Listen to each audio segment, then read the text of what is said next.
L'engagement de la France, à travers l'Agence française de développement et Expertise France, traduit une volonté ferme d'accompagner les États partenaires dans la conception et la mise en œuvre de politiques publiques inclusives. Il s'agit d'une approche qui dépasse le simple appui financier pour s'inscrire dans une logique de co-construction et de renforcement durable des capacités institutionnelles. Le projet Luminil s'inscrit pleinement dans cette dynamique.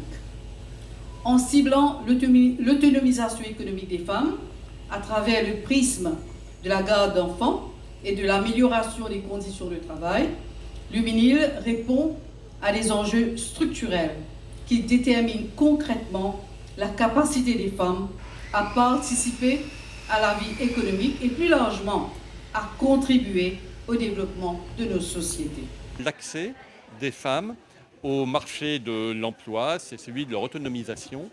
Et très souvent, cette autonomisation se heurte au fait que, au sein de la sphère privée, dans la famille, il y a une répartition des tâches qui fait que les femmes ont beaucoup plus de poids à traiter, en particulier vis-à-vis de la garde d'enfants. Et si ce sujet n'est pas traité, eh bien cette charge de travail interdit aux femmes d'accéder à leur autonomie, au marché de l'emploi.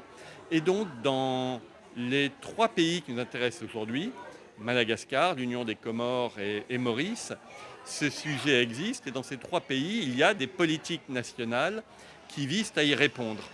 Et l'objet du projet, qui est financé par l'Agence française de développement, à hauteur de 10 millions d'euros, et mis en œuvre par Expertise France, c'est d'accompagner ces politiques nationales pour essayer de voir comment améliorer les choses et aller plus loin.